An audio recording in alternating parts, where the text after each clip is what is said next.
What is up, guys? We are live today with Justin, the DIY audio guy over there, and we got Andy down here, living loud with Andy. Super excited to have him on. What's up, you guys?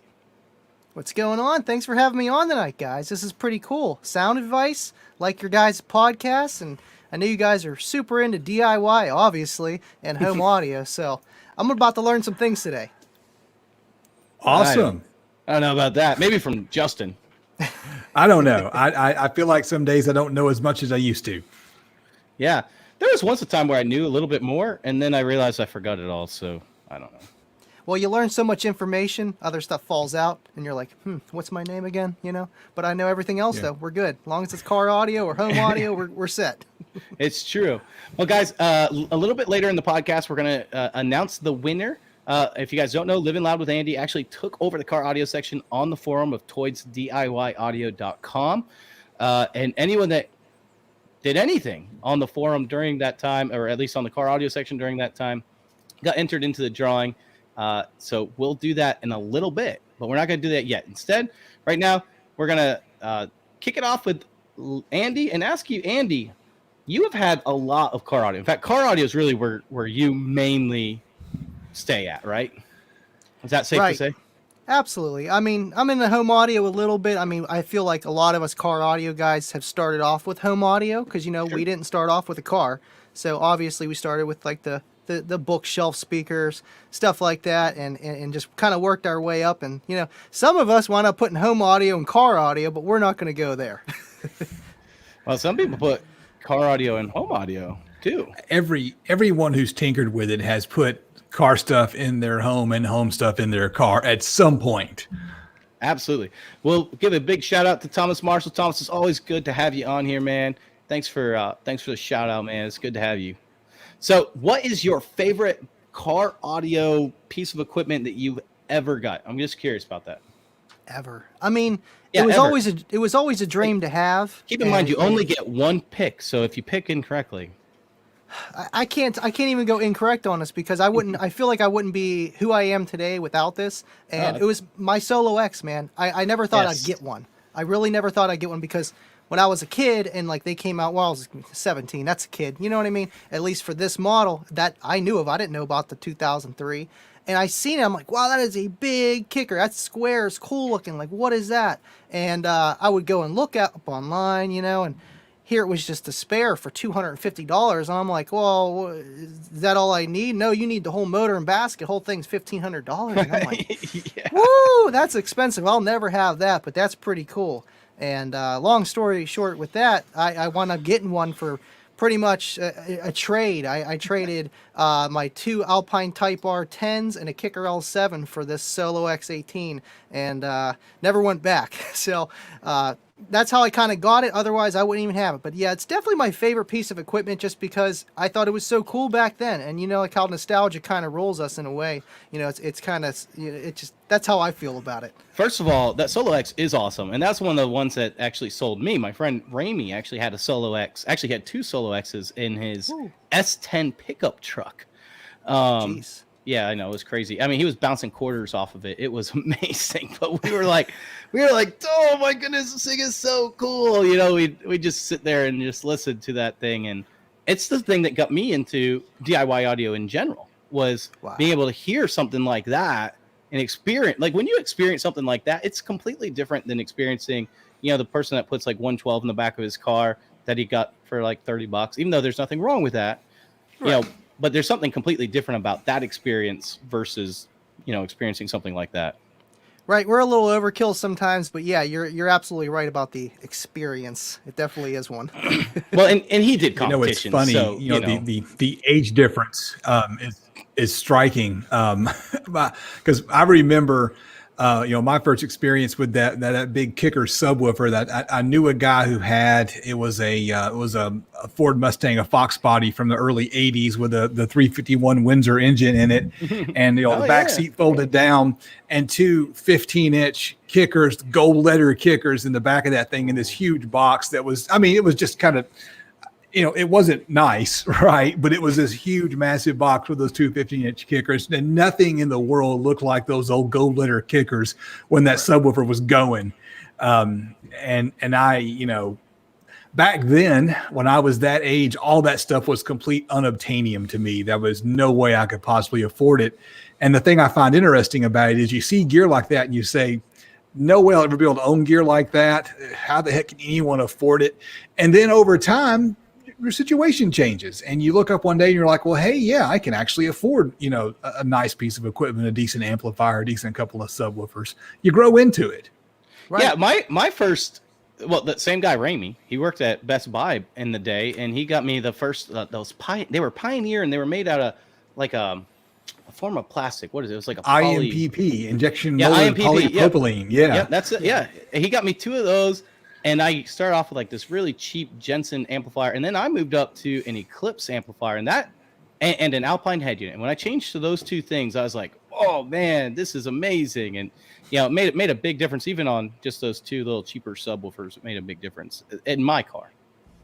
Absolutely. I like those Eclipse amplifiers. And I always wanted an Eclipse system for one of my Eclipses. I think that'd be pretty cool. You know what I mean? An Eclipse. Yeah, and Paul Walker. Yep. Oh, Paul Walker. That was my dude, man. Rest in peace, buddy. Yeah, that guy was awesome. That was, of course, for those that don't know, his first car in the first Fast and Furious.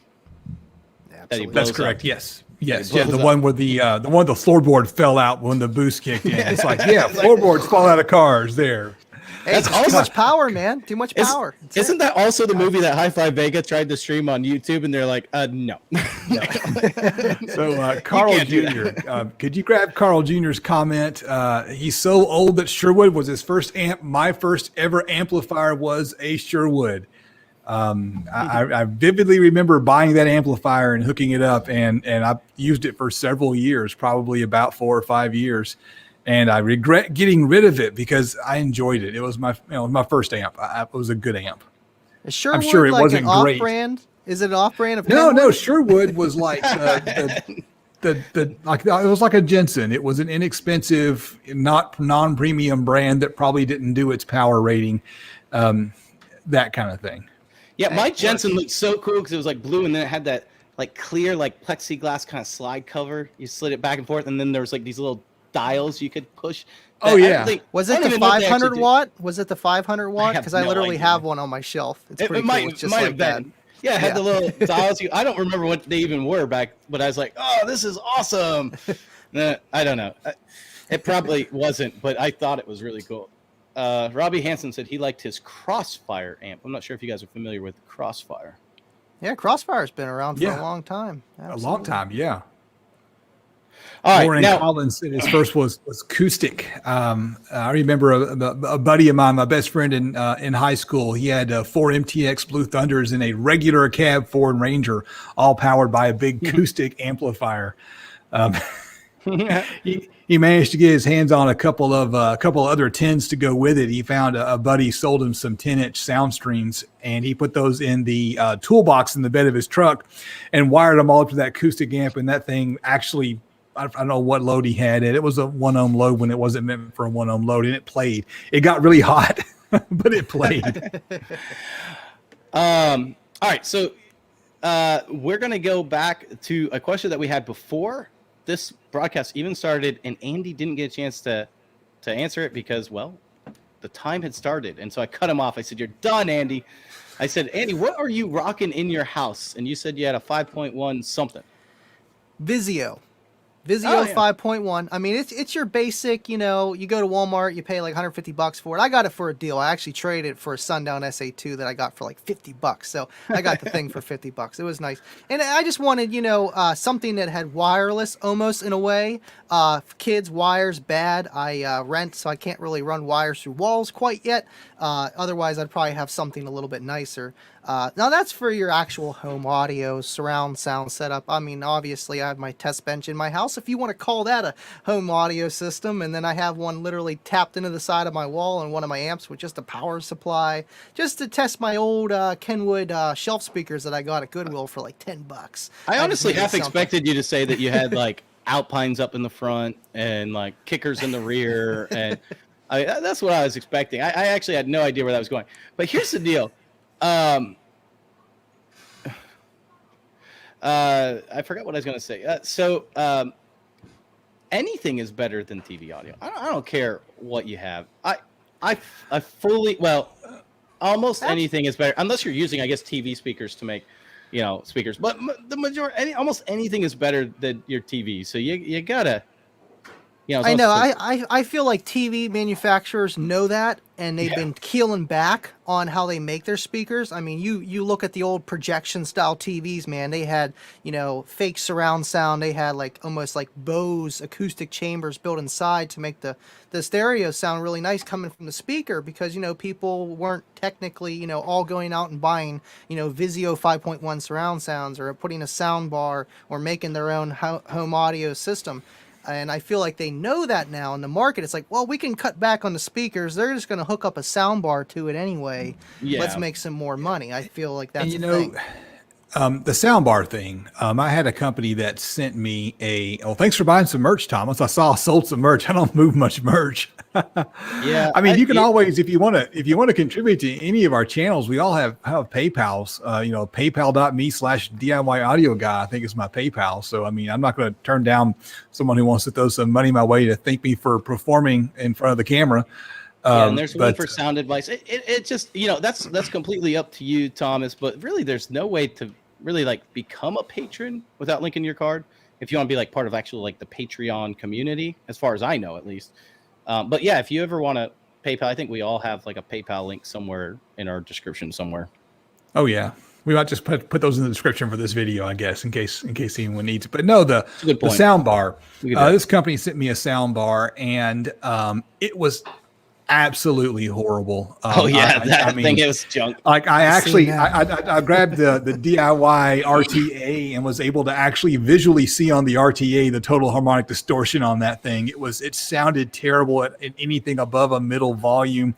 And the thing that just really pissed me off about that thing was I take the grill off, and it's supposed to have 4 drivers, two little tweeters, 2 little mid-ranges. And no, it didn't. It just had 2 drivers in it. And I emailed the people that sent it to me and said, hey, I pulled the grill off this thing. It's not like the picture. And they were so damn condescending. They're all like, no, we wouldn't do that. I'm like, you're lying to me. It's like, no, we wouldn't lie. We've been doing this for years. It's all like, no, you're full of crap. And I sent them a picture of it, and they said, oh, yeah, well, it's been updated. We'll make sure we change the picture on Amazon. No, updated same for picture. What, a downgrade? A downgrade to I don't know, but they kept saying that it had a frequency dividing network, and there was nothing in there. There wasn't even the little bitty tiny resistors or caps or anything to block noise. But there was only one speaker anyway, right? So they right. I mean, it's possible that they did. You can put a passive crossover built into your circuit output board, right? Section. So right. it can be a DSP type thing that's going on there. So there could be something going on there where they're just protecting the low end on it. But maybe that. But no, I mean, it was definitely a cheap and junk sound. It's a gimmick the way that they were wording it. I seen your video on that, and it's just you think you're getting something, and you're just not. Not like it makes a difference for that type of consumer, but at the same time, they know that, and it's almost like they're taking advantage of it. It's definitely misleading. I completely agree. This is the thing. It's Black Friday sales are coming up, and it's dirt cheap on Black Friday. And you need to buy something for a niece or a nephew, and it doesn't matter if it works or not because you've got to throw $50 in a niece or a nephew, right? And so you do that, and they think they've got something special because they've got a speaker. As a Bluetooth speaker that's just meant to kind of fill in, it's fine. But as a sound bar, it's like, no, it's not a bit better than TV speakers. So there are people who are buying it and wasting their money on it. So there's definitely brands to stay away from. One of the brands that I would say to stay away from too is my personal opinion. You can have a separate opinion. I don't care. But my opinion is Mookie. Mookie sent me some speakers. I've never done a review on them. They are the worst sounding speakers I've ever heard. I've heard people build their own speakers that have no idea what they're doing, like crossover and everything, that sounded 10 times better than these. It was crazy too, because for the while, they must have paid for reviews because they were 4.5 stars on Amazon for a while. Now they've dropped since then, but that's kind of one of those things. When you start talking to people that really love audio, they'll tell you, hey, stay away from this brand, stay away from this brand. And it's not that everything that brand makes is junk. It's just there's been enough that you've been in contact with that you don't feel comfortable promoting the brand, right? Right. For the money you're spending, don't expect awesome, great return for what you're putting into it. It's just like with Boss Audio, people like to troll on that as well in the car audio scene. And it's just like, yeah, but at the same time, yeah, the watt per dollar isn't really good, but at the same time, you're not going to be able to buy an amp for $50, $60 pretty much anywhere else. For a basic entry guy that, wants just a 12 or two 10s in their car, I mean, sure, it's going to work. We've all been there at least some point along the way. I mean, I'm sure in home audio, I'm at that level with you guys. Like I'm going out to Walmart, I'm buying the prefab, 5.1 with no crappy DSP filtering. I hear it, man. It drives me nuts, and it took me so long to make it sound okay, and it's still boomy, and then the woofer unloads, and it's like, no, I can't even, I have not many settings that I can actually mess with. It's very basic, right? So it gets you by, but just like, car audio and Boss, I'm sure it goes hand in hand with a lot of things in our community, and it's weird like how you said, they are together. When you're renting and you can't hide wires properly, what are you going to do? I mean, what are you going to do? I mean, that's... Well, it's funny too, because I had a friend come and say, hey, look, someone wants to do wireless surround. They, just built their new house and they had it all done for wireless surround. I'm like, well, you do realize wireless surround, you still have to amplify it. So you still have to have power over there, right? And he's like, yeah, they actually thought of that when they built it. I was like, really? Wow. That's like the first person I've ever come across that's actually thought about that. Good job for them, if I were I guess. If I were to ever build a house, I would run conduit and stuff like that so I could wire everything I wanted. There would be pre-laid out conduit. Yeah, you got your PVC or your conduit going through your wall to run your wire through. That'd be perfect. Yeah, I got the wireless thinking, I'm like, how does that even work? There's got to be wire somewhere. But I mean, it's better at least you could, because my living room, there's a door on both sides pretty much to go through, and it works the way I have it set up. The woofer behind us, and then one rear speaker. It's not behind me, but it's to the left and right, and then so there's no wires going across like where you walk. So I mean that works. I mean I do have a drop ceiling, so I technically could run wire. But if I would do a home audio setup, I would literally have it done right with like some big tower speakers in the front, a nice decent center channel, because when you do 5.1 and you actually do it, you'd be surprised how much only the front speaker does it all. The left and right barely do anything, and it's like, man, I can't even hear it. My Pilot's the same way. It's got 5.1 in it, and it's like the people in the third row can't even hear what the guy's saying on the video for the DVD player, and it's like, I wish I could just get rid of the 5.1 and just have left and right, you know what I mean, and just have speakers, and it's just basic. And you can do that. You could get a good set of tower speakers right and left, and if those two speakers are equal distant apart, I mean, it'll center image just fine. And so there's nothing wrong with doing that. And so, I mean, the idea of doing a center, a right and a left, that's not so hard to run wires. I got kind of lucky. You can kind of see in this place, I've got this kind of sloping ceiling up here. Yeah. And so what I've got in my upstairs is, it's kind of narrow and the ceiling slopes like that. But on the other side of this door right here is an attic off to the side.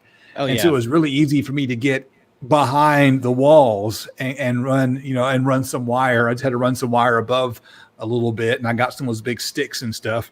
Hey, we got something cool in the chat here. Apparently there's did you see it? Oh yeah, you blocked it before everyone had a chance to look at it. There it is again. Oh, I don't even thought I blocked the user. HD.xyz online. Woo. So anyway, woo. Look at all those kissy faces. That's got to be some pretty serious stuff right there. So what were we looking at? Oh, yeah. Robbie Hansen said, hey, the BP9080X. Okay, guys, we're going to do the giveaway in a minute, but let's talk about this real quick. The BP9080Xs. So Robbie Hansen, he's my friend. I've known him since childhood. We grew up together, and I had some Definitive Technology towers. They were the transmission lines, oh man, I cannot remember what line they were anymore, but they were the 15-inch powered sub. They were older ones, and one of the amplifiers went out. Well, he took it home with him, and then the other amplifier went out. So he sent the amplifiers to be fixed to Sound United, and they went to go fix them, and they were just running out of time because COVID hit, and then they were doing all kinds of like medical stuff. and they basically said to him, they said, "Hey, look, yeah, it's the 2004 TLs," and they said, "Look, man, what we'll do is for the price that was going to fix those amplifiers, which was very cheap." He said, "We'll just give you brand new 9080 towers for them." How do you say about that? And these are like, I don't know, what are they, $2,500 a piece, the towers? Woo. And they're like, he's like, okay. So they said they lost money on the deal, and they told him that. They said, "Look, we're gonna lose money on this, but like we just don't have time to fix it." So he's like, Wow. "All right." Hey, So you can't beat that. now he's like, "You're jealous of me for getting your speakers, aren't you?" And I'm like, "No, I'm glad you got them." That's crazy. $2,500 for speakers, but I mean, it makes sense. One each, so 5,000 for a pair. Yeah. Holy moly! Now is it just the a lot of it just like like Kicker JL, and are you paying a little bit more for the name and the engineering and the R&D behind it and just the overall quality of it, or what's your opinion on them? No, I love the 9080. So they're a little different. BP stands for bipolar, so they actually have speakers that also fire behind as well. Which wow! Yeah, which help kind of do. So is that like infinite baffle, or the ones that fire up and towards the ceiling, kind of? No, it actually has Atmos modules built in as well, but it has rear firing speakers that fire behind that bounce off the wall to give it more presence, and then the front, and then they each have a powered subwoofer in them. Wow. So each one has a 12-inch powered subwoofer with 2 passive radiators. They have a lot of technology in them. They really are good. They really are good. So I don't know how many accounts that guy has that can block them all, but yeah, they're really good speakers for people that really love home theater and don't need like subwoofers everywhere in their house. They're pretty amazing. And when you think about each one has a powered subwoofer in it, you start thinking, "Oh, how much am I saving?" And you're saving. And they are bipole, not dipole. That's what's dipole? Is that 3 or 4 or? No, it's the same. It's just how they're wired. Yeah, Okay. it's I've read up on it, and I never can seem to understand it every time I read it. So Nick, you may be able to fill in. One of them reverses the polarity in order to get like an off-axis signal coming around the side or the back of the speaker, so that it should be on axis by the time it gets back, or something like that. It's almost like time delay stuff. Yeah, so regular guy audio is right here. Bipolar is front and back. Dipoles tend to be angled, and so I think they're kind of out of vogue. But you can get some higher end dipoles, rear surrounds. Yeah, because you could actually they sell bipolar surrounds as well. Definitive does, but yeah, typically he's right. Typically there's a lot of rear surrounds, like Polk Audio and stuff did dipoles, and a few other people did dipoles. Some people did bipole. But they can be really good. The problem is they can also really mess with, like when you put up a receiver with like Odyssey, they tell you do not use that to change your EQ, because it's going to mess with your EQ pad. Wow. So they actually tell you not to mess with your EQ, just set it for distance and delay. I mean, it makes sense, because you're throwing in stuff that just isn't normally supposed to be like that. Rear firing, bouncing off things, and you have to have positioning just right. But it does fill up the area so much more than a normal speaker. If you could imagine, just if you had a square speaker like this, all right, and this part right here is facing out, and you had a driver on this surface and a driver on this surface, it sometimes makes a null right on this part, and so it sounds good here and here, but you might get a null right there where they cancel out. So it's kind of tricky. I've yet to figure out exactly how it works, but it's easy to do it wrong. I believe it. All right, let's go ahead and do the giveaway. We haven't done that yet. So what I did, for those that aren't familiar with, basically everyone's name is on here that had anything to do with the car audio section. Andy took over the car audio section at toydsdiyaudio.com, and I said that I'd do a giveaway for November and that we would announce it when Andy is on the live stream with us. So he's here. So they're all here. It's just going to be a random. It's just going to draw one of these names that's on this list. Everyone's name should be on there. So let's go ahead and draw it and see who wins. Here we go. This is awesome that you're doing this for these guys, man. Chedwin won. Chedwin for the win. Ha! Congrats, Chedwin. You really should have had like a drum roll or something. That was a little bit anticlimactic. Yeah. Okay, let's do it again. Chedwin still wins. All right. And Chedwin, we'll get in contact with you via the forum. I'll go and send you a private message. and I will send you. It's going to be a cash prize, so you have won the cash prize, sir. So thank you for that, and thank you for everyone for doing that. It's really good. Andy just put another thing on there today. He actually just put a new Q&A up there for anyone that's just interested in car audio, wants to know some Q&A, and maybe that you want to go more in depth than some people actually go in depth. Come on over here, and here it is right here. And Absolutely. He put this awesome picture up there with his kicker solo barrack right there. Yeah, I like that. I felt like a little artsy picture would be good for something like that, because where did that picture come from? What's the story behind that? That's actually my background, and that guy right there, it looks like me, don't it? But it's not. It's actually a kicker advertisement a long time ago, and I just tweaked with his face a little bit. I do like, kind of Photoshop, if you will, and just kind of made it look kind of like looking at the subs, but in a way deeper than that. And what's in the middle there is the Mecha 2021 roll book, and this is whenever I first became a Mecha judge, and I just thought, a little, cool. a little backstory, I guess, if you want to call it, like you said, Justin, but I don't know, it's kind of hard to explain, but to me, it means something. No, it's all good. That's cool. I kind of curious how you did that. That's nice. So, just for curiosity, how did you become a judge for Facebook? For Facebook? I've always been a judge for Facebook. But well, for you Mecha, said Mecca, right? Yeah, absolutely. No, never mind. No, it's Meta. Meta. You're thinking Meta. Oh, you're right. It is Meta. You're right. Meta. Meta. Yeah. Yeah. I was like, didn't they rename it? Yeah. All right. Yeah. No. It went like that because I didn't say it right. Yeah.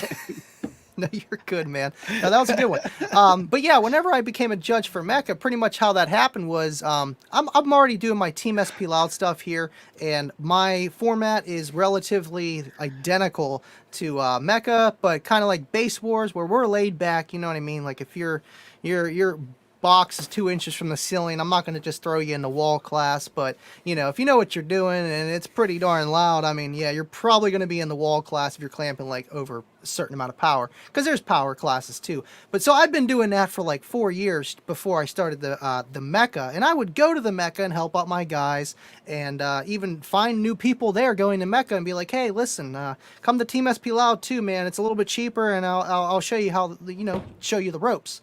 So, long story short, Sydney didn't want to judge in Pennsylvania anymore, so they needed a guy literally just for Pennsylvania. And I was like, oh, sure, I'll do it, and this, that, and the third. And then they've always had the Mecha shows in New Kensington and a few up in Erie, but that was a long time ago. So long story short with that, I'm still a Mecha judge. Now me and Kevin kind of share it, so he can bounce all over to Philadelphia and Erie and all that kind of stuff. I'm just going to be the local guy. So how loud is too loud? How loud is too loud? It depends on frequency. I mean, you could be doing like a 165 at 20 hertz, and it's not even going to phase me or you. Sure. Now, if it's at like 45 hertz at a 165, you're going to have a hard time breathing. That's more of the kick in the gut frequency. Yeah. They're in 50 hertz somewhere. In so that range. I've got a Mecha question for you.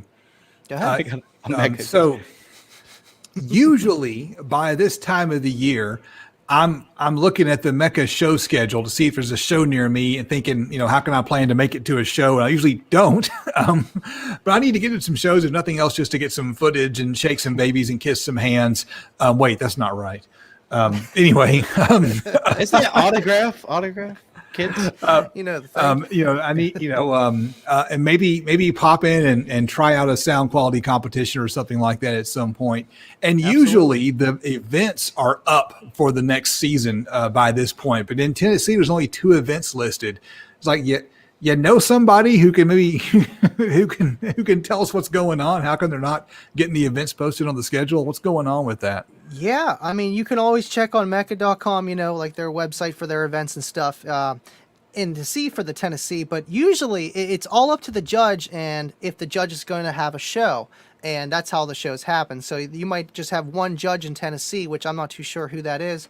And if they don't want to have a show, it just doesn't happen. And that's the sad thing about it. So you almost need to do it as like an organization, be like, hey, let's have a show. Now we just got to get a Mecha judge. Then you got to call Steve and go from there and to make the show happen. There was there was a show the next town over a few years ago, and I popped into it, and Steve was actually there working the show, and so I had a chance to meet Steve Stern once, and And he seemed like a pretty nice guy. He used to live in Goodlettsville, Tennessee. I noticed in Mecca used to be headquartered there, but it appears to be headquartered in Kentucky now. So I don't know if he moved or what. Yeah, I was gonna say I thought Mecca was pretty big in Tennessee. Oh yeah, surprised and they only they have, have, especially in West or East Tennessee, up around Knoxville, they have multiple shows going throughout the year, and a few in the Middle Tennessee area, but and hardly any in West Tennessee. I don't know why. You'd think there'd be some there. Right. So well, Matt that's the same Stark thing with says that PA. Steve sold Mecca. What in the world? I mean, Yeah, he's pretty much just stepping down. They're gonna have a new owner of Mecca, I guess, her and her husband. But I'm not sure exactly how everything's going to go down. I'm pretty much just going one step at a time to see what they're going to do with the shows for next year, having a new owner other than Steve. It's kind of different not having Steve as the owner of Mecca, which is nuts. Now, if I'm not mistaken, you're on the other side of the state of this, right? Yeah, I'm on the Pittsburgh side. I know there's not too much going on in the Philadelphia side. I know they've been trying to have shows out in Philadelphia. I had a few people contact me, and I was like, well, listen, you have to have the show. Try having like a 1X. You technically don't need to, have an SPL meter, and we can go from there because it's a lot for me to travel, 6, 7, 8 hours to go out to a show to make $200-$400, and that's a good turnout for that and the money being put into the gas tank and your time and everything. So that's the thing it really boils down to, because I've been doing these car shows for a long time, or car audio, and you can make some money out of it, but man, it is stressful, and to make it a nice show, so people aren't just paying $30 to meter and then pull out and not learn a darn thing. And that's how a lot of people do, though. They go into the lanes to compete. They want their points. They move on. They don't even care, really. They're just going to states and finals and going down to Kentucky or Atlanta, wherever they're having finals at. And that's what they care about, is that 6-foot trophy. Now, for everyone else, that's where I like to step in, because it's like, let's have you at least enjoy the time that you're here. 1, 2, maybe you can learn something or actually help somebody else too. Because I know a lot of car audio shows, not everyone's talking to everybody. And that's the difference between Team SP Loud. Justin, I just got a quick question for you. Do you still have your thong swimming suit on? Because 25 Hertz to Life says he's going to judge your swimming suit concept. If he wants to see it. And we might get a super chat out of it if we, Hey, whatever it takes. $20 is $20, $20 and we don't show Justin. There we go. How much will you pay me to keep my clothes on? Hey, you have elicited a physical response from 25 Hertz to Life. I think that's like, I'm not sure. I might not be pronouncing that right. Don't get the 14.4 guys too rowdy, man. They might have been behind that other person commenting. I don't know. They might be. They're going to get that back up there. Oh, jeez. All right, so we all have systems I think we've heard in our lives that we're like, man, that was amazing. So I'm curious, what, with each and every one of you guys, what was the system that you heard that just kind of like turned the lights on for you? That's a tough one. That's not a tough one. It should be like, well, that one time I had this amazing audio experience. It's because like there was a few, but in the very beginning there was one. Okay. And it wasn't very impressive, but it was my buddy Brian Brooker. I don't really talk to him too much now, here and there, make sure he's still alive. He's doing okay. Yeah. But he had a Camaro, a 92. This thing looked like Batman's car, okay? He had like body kit done, LEDs. The whole entire of the car was white and LEDs inside. But he had a bunch of Sony Explodes, and he had them all like custom fabbed out of like fiberglass, 2 firing in, tweeters right behind your ears, doors done, but nothing like we do now. But for 2006, this was a lot for me. And then he had like subs firing in the back, and it was all in one kind of shell with, amplifiers and capacitors. It looked like the bee's knees, and I feel like that was like, wow, that guy's system is a lot nicer than mine, and it sounds really good. I need to step my game up. So I feel like maybe that was the system, and it sounded really good. It wasn't like those systems where they're just floating hair or anything like that, but it just sounded punctual, and the tone was like it should, and you could play rock music, a little bit of R&B, it sounded tight, that tight bass. And what about you, Justin? Oh, I'm for me. sorry. So this is interesting. So the next town over from where I grew up from, I didn't grow up in a town. I lived in the middle of nowhere, but I'd go to town on a Friday night, and this town had an active cruising scene in the 1990s, late 80s, early 1990s, and people would drive around. They would drive from the Kroger parking lot down the street to the movie theater, driving from the movie theater back to the Kroger parking lot. Talking about some high class stuff. And people would cruise, and people would pull over in the Kroger parking lot and just sit around bumping their systems. And I mean, it was like going to a car show every Friday night. And one moment that just sticks out in my mind quite vividly. Somebody had an 18-inch subwoofer in the back of a Honda Accord hatchback, back when Honda Accords were hatchbacks, two-door Accord hatchback. And this thing, bumper was rattling, and that's like, well, that was okay. And he pops the hatchback up, and it's this big 18. I think it might have been a gold letter kicker, actually. Oh, wow. And there was this moment back then. Yeah. I mean, it's just just rare. I mean, it was huge, right? There was a guy in the town who had, I think they may have been serving Vega 18s 4 in the truck. It had a mini truck back then. The one guy who had 4 of them, right? Only one guy did. And this 18 just sitting back there in a box, just kind of laying flat back there, not just firing up. And he cranks it up, and that woofer starts moving. And that cool look of a woofer moving, right? And sometimes they look at they're moving out, sometimes they look at they're moving in, and this bass note hits, and you can see it just kind of like drop down inside itself. And I was like, wow, that's amazing. And then another note hits and it drops down even further. And I've never seen anything move like that. And that's a moment where it's all like, this stuff was all pretty cool. Right then it was like, yeah, I'm hooked for life. This is the coolest thing ever. There's something about that too, especially with those bigger subwoofers that can hit, much lower. So I got to just thank Robbie. He said Nick's THX speakers, which is kind of cool. Those are some that I designed not too terribly long ago. He did actually come out and listen to them, and they sound even better now, Robbie. So you might like them better. But I think I didn't expect that. But I appreciate that, Robbie.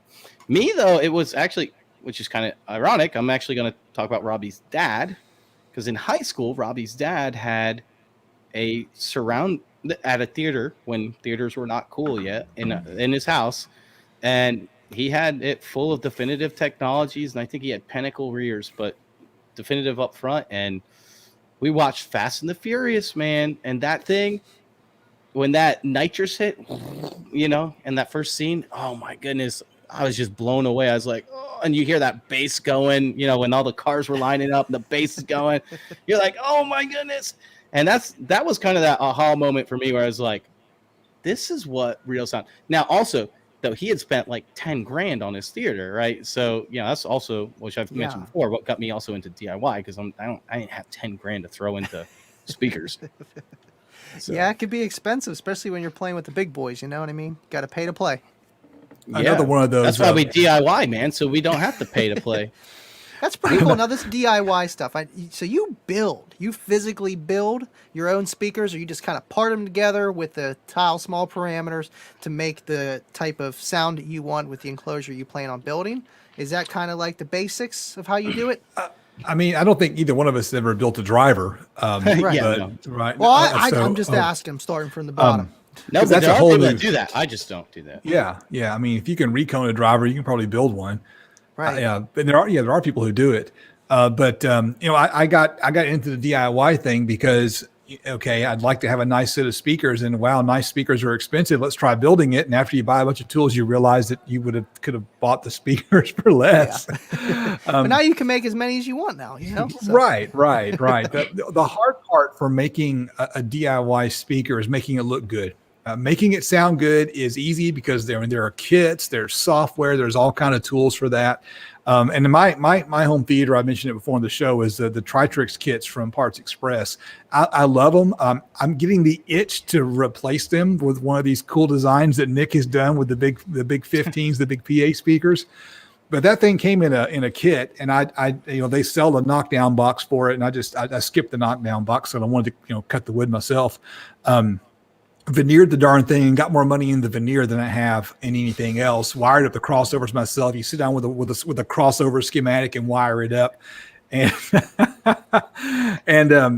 And a kit like that's a great place to start. And Andy, I'd recommend that if you wanted to upgrade your home theater, just a pair of tower speakers, one of Nick's kit, a kit off Parts Express website, get a soldering iron and start wiring up the crossover. So, so here's the deal. I don't completely agree with everything Justin said. So but I think we both agree. I just don't like, maybe I just didn't agree with how he said it.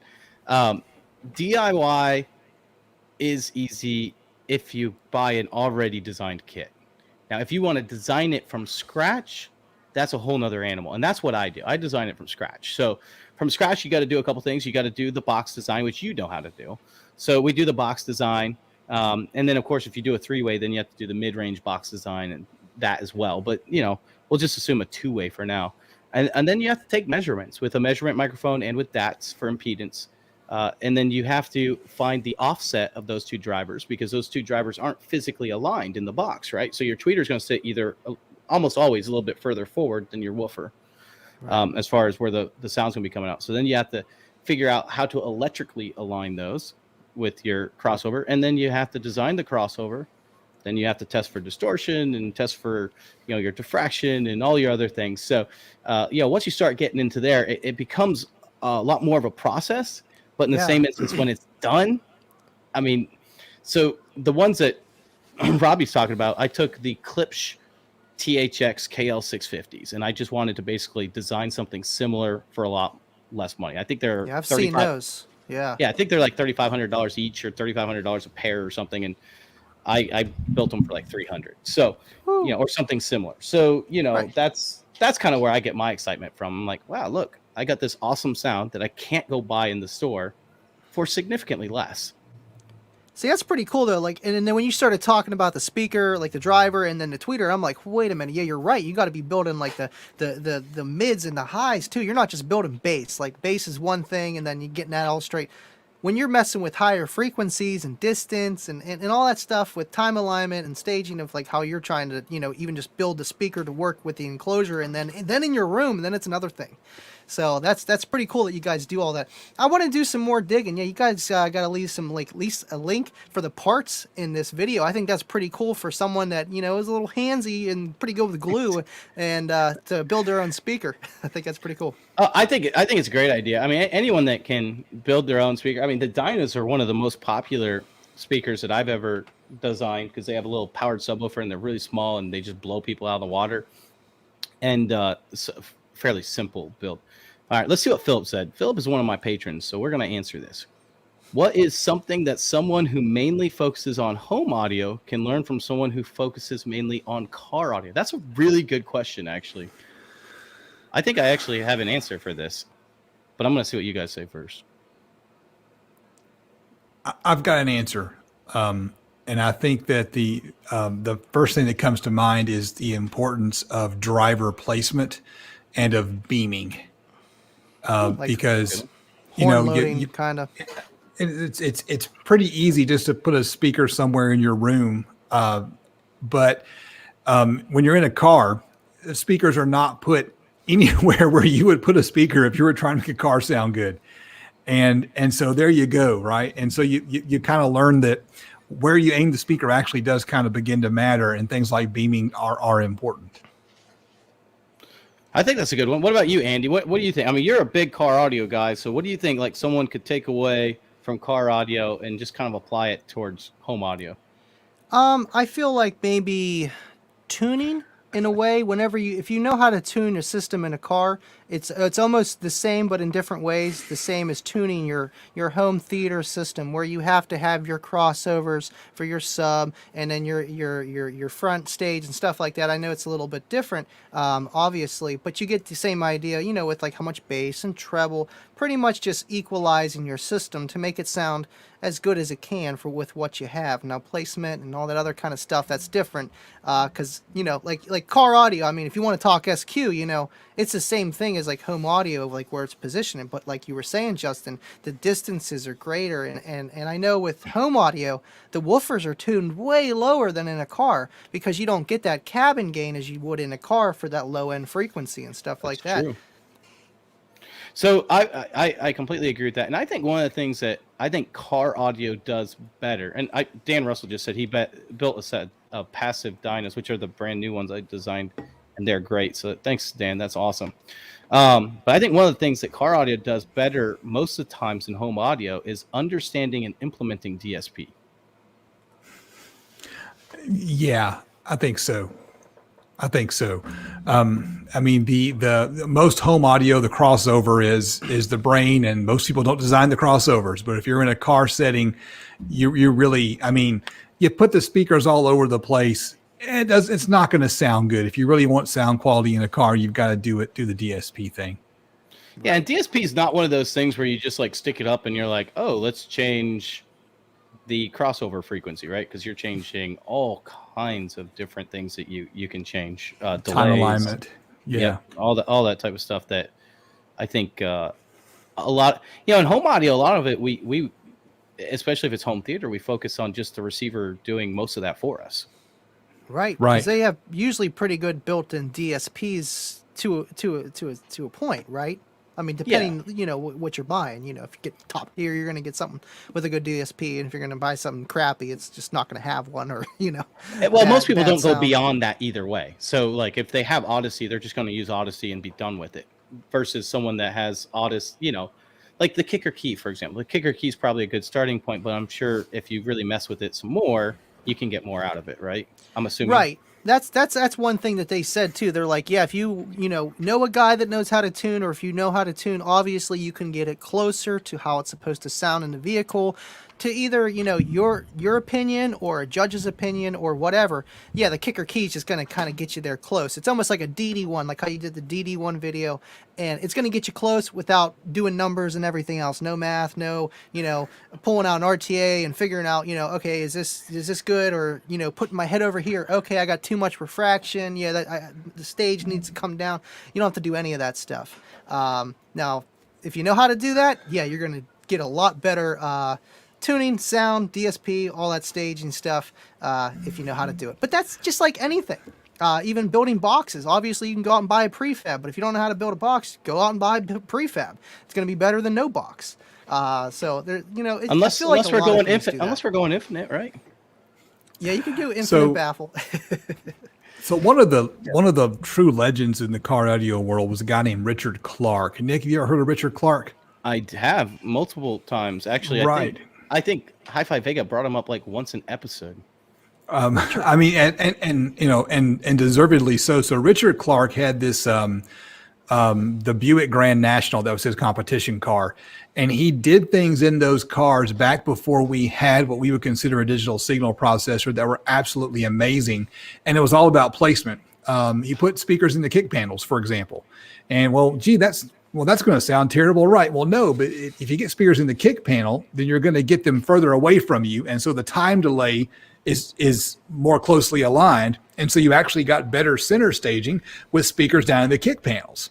Now, and can I quickly interject? If I'm not mistaken, Richard Clark also is the guy that used a lot of PA drivers as well. Yes. Which is what I remember about him. He used a lot of more high efficiency drivers than what we use today. Right.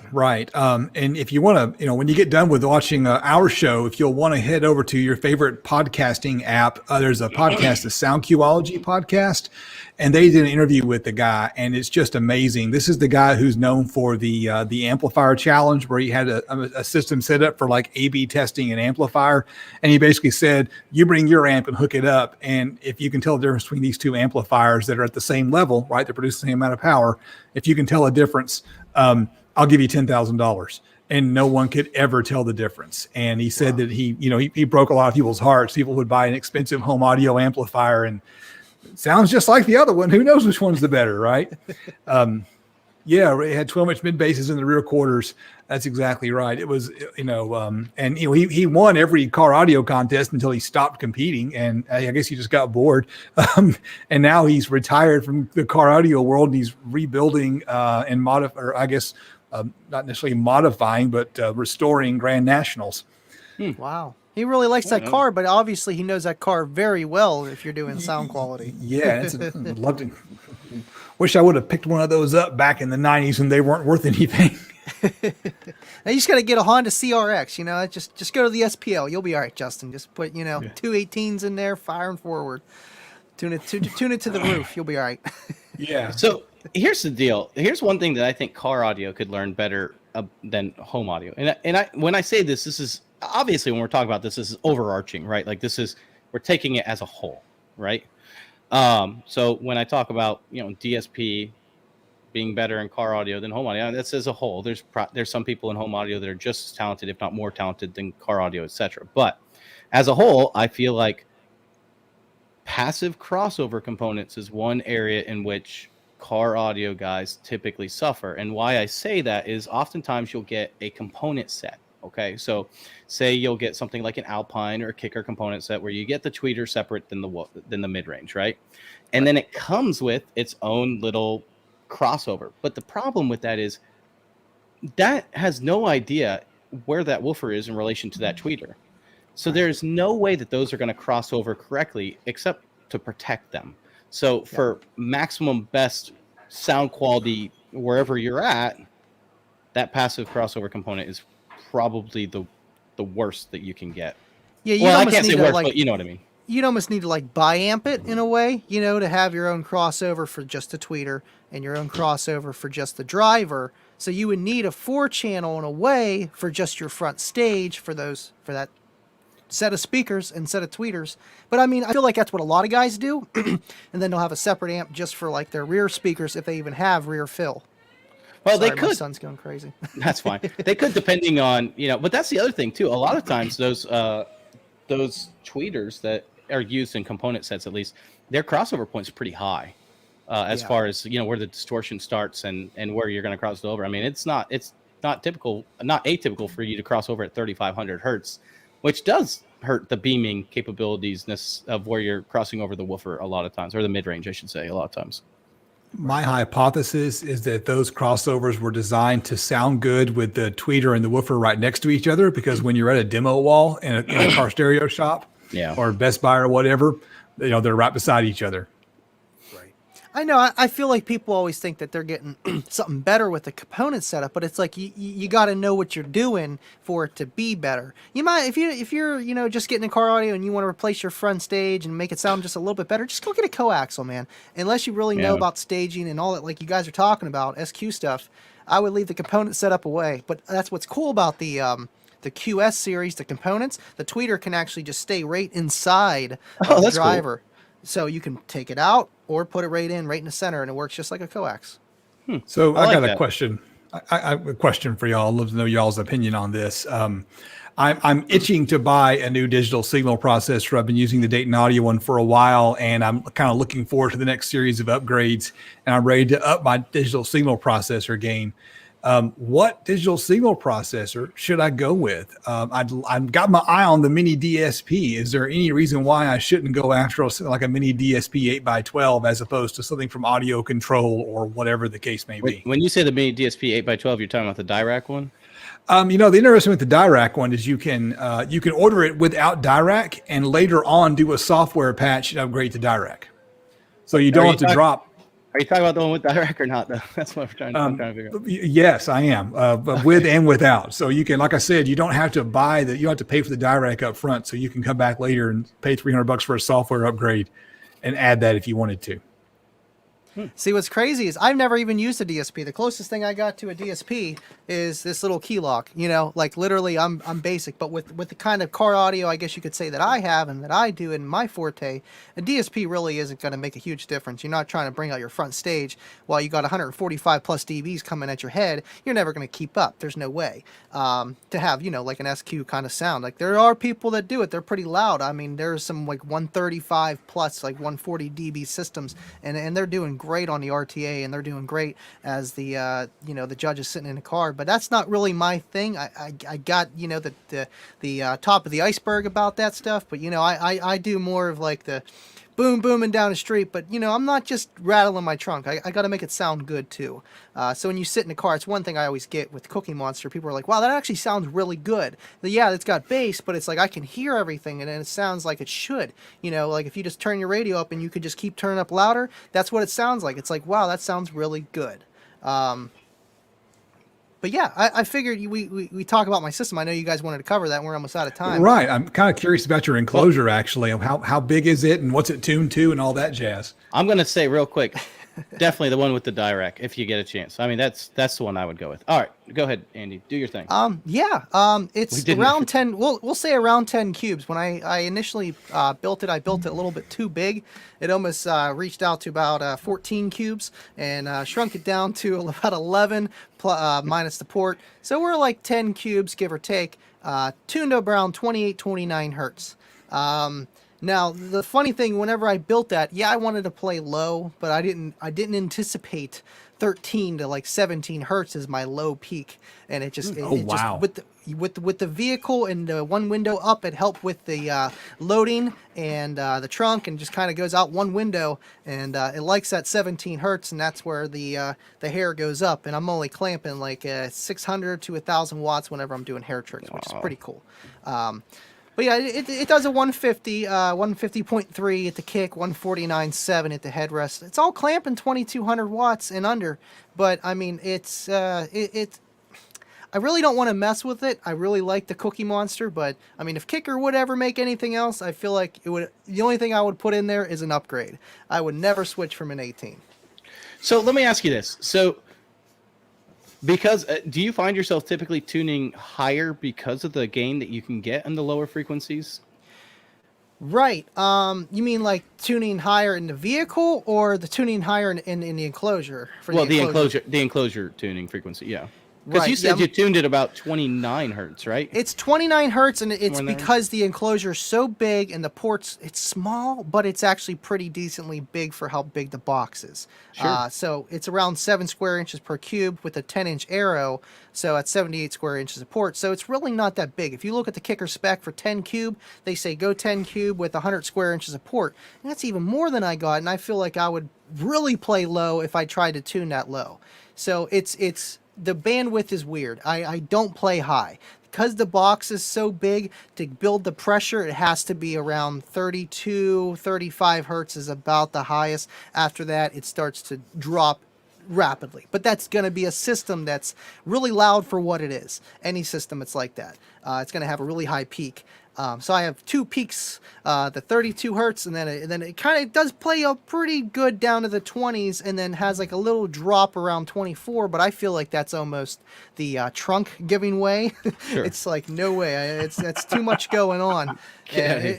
Yeah. So, but I got some plans for it, because I'm going to actually build it a little bit stronger inside. It's actually from 2 years of just abuse. The baffle is starting, like the dowel rods are just coming undone. The port's starting to come apart. And I don't even know why that port was in pieces. I would have caught it for 22, or I would have cut it for 22 hertz or 22 inches and called it a day, because I got the air port so you can exchange it. Well, when we built it, I couldn't even move it because the port's too big. The box inside, it's only 11.5 inches at its shallowest inside, and around 13.5 at the top, because it actually slants, and you can't really tell that. So, But oh no, go ahead. Go ahead. I'm just rambling on. Okay, I just want people to know, just in case you guys don't know what cabin gain is. Cabin gain is the same thing as room gain, except when you're in the woods. Yeah. If you're out in the country, it's cabin gain. If you're in the city, it's room gain.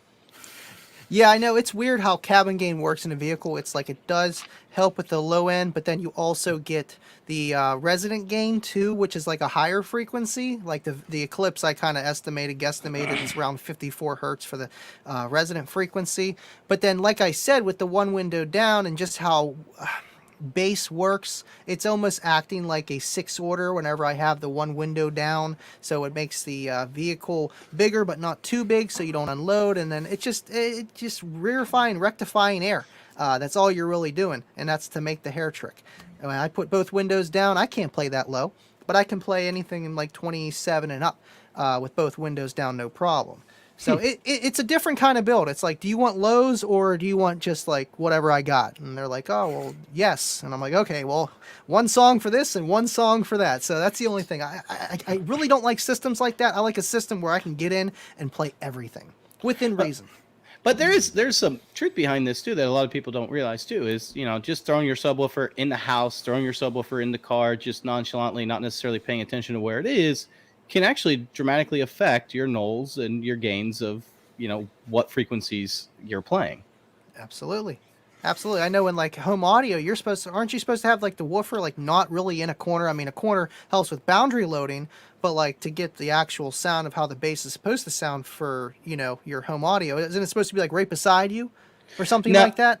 No, it depends. What you're supposed to do is what they call sub crawl. So basically what you do is you play your frequencies and then you crawl around the room and where you hear those frequencies best. And then when you do, that's where you put your subwoofer at. So there's someone will always tell you somewhere different. Someone will tell you right in the center and all four centers is the best place. Someone else will tell you the corners, but really the best thing to do is do a sub crawl for your room and kind of figure out from there. You can put bass traps up and you can do all kinds of things to help. But I never like the center. I almost feel like if I have it in the center and I'm in the back of the room, I'm getting a little bit of extra bass for some reason than I should. And if you put your head against the wall, then you're feeling the vibrations. But either way, because I have like two surround systems. I have that one downstairs and then I have the one upstairs, but it's just a Sony and it's just a 3.1, very basic, just soundbar and subwoofer.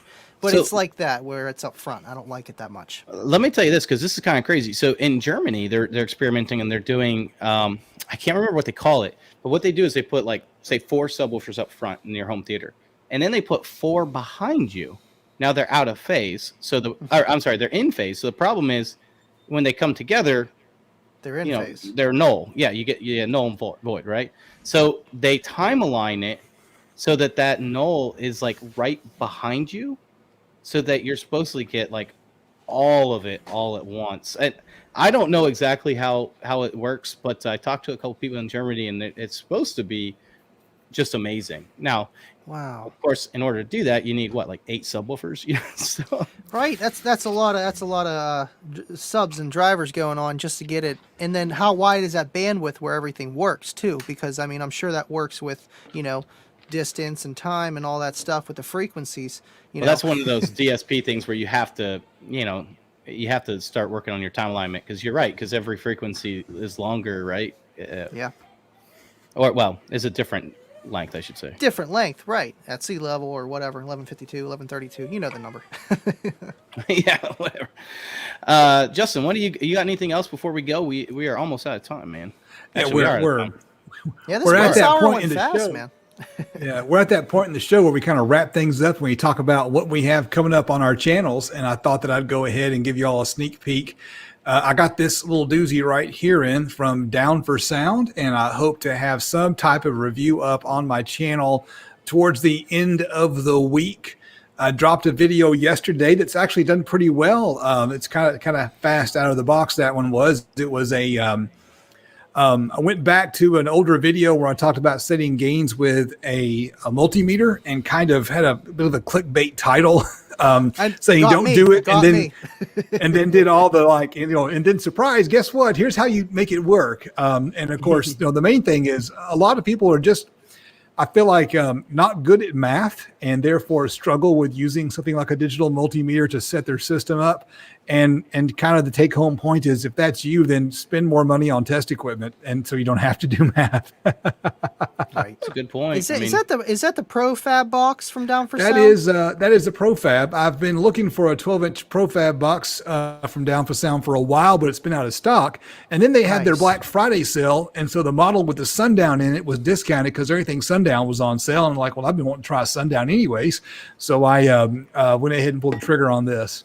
So I'll let you all know my opinion on the ProFab box. I'm planning on taking those woofer out and putting my kicker comp R in it. So I've got a fair baseline comparison against all these prefabs that I've done over the last year. I'll just be the 4th or 5th one that I've done. So that's my plan. And I started to take it out today, and I'm like, well, it just looks too nice to take out. I don't know if I want to do that or not, but I do have to take it out anyways, because I've got to rewire it to 4 ohms. I don't have an amp right now that can handle a 1 ohm load. So it's not one that's installed in the vehicle. That's nice. Is that a Sundown SAV3 or V2 or something like that? I think it's an SA. Yeah. I think it is a version 3. Yes. I had one of those. That's the one I actually traded for the surround system that I have. I liked it. They just need some power. That's the one thing. They're rated for. Okay. They need power. They're rated for 750 RMS, but they can take twice that, maybe 1,000 RMS continuously. So think of it that way. It's not the SA then, because this one's only rated for 500. But I'm told it can handle a lot more. Okay, you got the Type E then. But that's still a nice driver. A little bit more efficient. So probably a 750 RMS amp, you'll be happy with that. Now, since you're going to throw the Comp R in there, you're only going to need like 500 RMS. You know what I mean? They're a little bit more efficient. Well, I've got Anchor for the win. the test amp in my vehicle right now is a Kenwood. It's only 2 ohm stable, and it does just fine. So I'll run it, and then after I do that, I'll probably drop the JP8 into the truck and try to run something at 1 ohm, and that'll probably be this at 1 ohm, and it'll be nice. My goal is to see how much power that thing can take and just kind of abuse it, just because. Right. Now, is that Kenwood? Is that the 840 or just the don't 91? abuse it in your Speedo? Sure. I forget what model number the Kenwood is. It's an older one that I picked up locally for real cheap. So, I was just trying to think because I know some of them are actually 1 ohm stable. They do 1 and 2 ohm at 900 RMS for the 9103, 4, 5, 6 series. The smaller ones, the 8 series. It might be that series. Yeah, it's only the box only has a rating for 2 ohm on it. So, okay. I'm not too sure then, probably, but Kenwood, they'll take it. I did some dynos on them. They're actually really nice amps. I like them. Not super budget, but not super pricey either. All my amps right now are Kenwoods, just kind of by an accident, really. So my mids and highs amps are compact Kenwoods that are kind of those little motorcycle amps. So, is that a Siamese cat? Yes, that is Smokey. I love Siamese cats. I used to have a Siamese cat. This is a true story. I used to have a Siamese cat. Her name was Samantha, also an S. Followed me everywhere, and one day she followed me into my parents' room. I didn't know, and I left the door, and my mom always told me to close her door when I left. So I closed the door, and all of a sudden I hear the cat go, meow! And I'm like, oh, and she was beside me walking, and my mom's yelling and screaming at me. We're halfway down the hall, and she's like, dude, Nick, the cat's stuck in the door. I'm like, what is she talking about? It's right next to me. I opened up the door and part of her tail fell off. Oh, yeah, I cut part of her tail right off. It was just like it was just a tip, but after that, she looked funny afterward, because her tail went like an arrow instead of like a. Poor cat. I know, but you know what? She still loved me. I mean, we still always were together. Short-term memory, you got to throw them off the table, and they'll come back loving you, Only if women were like that, a little different. I don't think I'd throw my woman off the table, but yeah. True. Well, it depends what you're doing on the table. But anyway, this has been a great show, guys. Thank you guys for having me on. And, real quick, Andy, what do you got going on your channel real quick so everyone knows? Yeah, obviously I go live Friday after the Rolling Thunder podcast on my channel, Living Loud with Andy. Check it out. I do have a video coming up Thursday. I just finished dynoing the Sony XM444 old school amp. It's like from early 2000s. So that'll be up there. And then have another Sony Explode amp too, but that won't be in for another week or two. So, but yeah, it'll be up Thursday. So it'll be cool. I don't really know what I'm going to be doing this week. I was really sick last week. Finally got over it, which is great. I feel pretty good today. But I've been setting up my stuff I don't know if you guys are familiar with Plex, but I've had a Plex server for a long time, but I never really set it up really. So now I'm setting up all my 4K videos with Plex and an NVIDIA Shield. So I might do a video sometime on the different streaming, like Roku, NVIDIA Shield, things like that. Or I might be talking a little bit about, I don't know. I might do something on that. That's the thing with 4K too, because then you think the resolution, you get the resolution, but then you can almost fit more audio, in a way, lossless, even better in 4K DVD platforms or whatever you want to call it, like that. Yeah, and one of the things I didn't realize was the Roku doesn't actually stream lossless from Plex. The only way to stream lossless is from the NVIDIA Shield. I think maybe the Apple TV might do it now too, but you need something like the NVIDIA Shield to do that, which is I'd never bought into one, but now I bought an NVIDIA Shield TV on Black Friday for that reason alone. How much was that? I just got the basic one. It was on sale for $125, which is still... it's not cheap, but it's not crazy. No, but you're getting a lot more for streaming software, and you're streaming at 4K in a way. Pretty much that's a lot on your Wi-Fi or whatever. Well, it's your network because you're not actually. Well, yeah, you're not using internet. You're just streaming data. So I actually got. Since we're talking about it. Oh, look at that. Yeah, I haven't hooked it up yet, but we redid Holy our Ethernet. downstairs the other, well, I don't know, the last year a little bit, and I ran Ethernet there. I just never hooked it up, and so now I figure I might as well hook it up.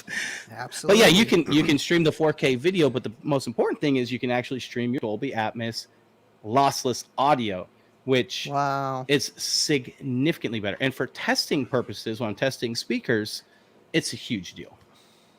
Now, I mean, I was using just a Blu-ray in the Blu-ray player, but it's much easier to just run it right off the server. Wow. Now, do you ever run into like copyright infringement stuff with movies for your YouTube at all? Or is it just like audio tracks that might happen to be in there that's obviously because it's music? I don't actually use the video, so I don't know. Oh, I never did because I'm always afraid of being copyright dinged, and I'm just like I don't even want to try to figure it out. A little trick for mine, and I know I haven't been doing YouTube for a long time, but background music throws it off. There's been some videos where I'm like, it didn't really matter if I could, make money off it. I was just kind of throwing up for content and stuff, and I'm like, yeah, this is definitely going to get flagged for, copyright, not infringement, because I'm not trying to make money, but a copyright thing, saying that I can't make money off it. And I just did it like how I normally do, and it literally didn't go through. And it was over 30 seconds of like this rock song, and it's like you could hear it clear as day. But with the background music, if you have it in there, sometimes you can get away with a lot more than you would expect. I know it's like a 3-second thing you can get away with, and then they'll flag you. But if you have some background music in there, it trips the. It's an interesting point. Yeah. Now, if someone goes out and says, "Hey, this guy's got my music. He's making money." Now that's a different story. But for the computer-wise, I think you'll be good with the background music. Try it. I will. All right, guys, that's all we have for today, unless anyone else has anything. Otherwise, I'm Toyd's DIY Audio, and I'm out. This has been fun. I'm Justin, and I'm out.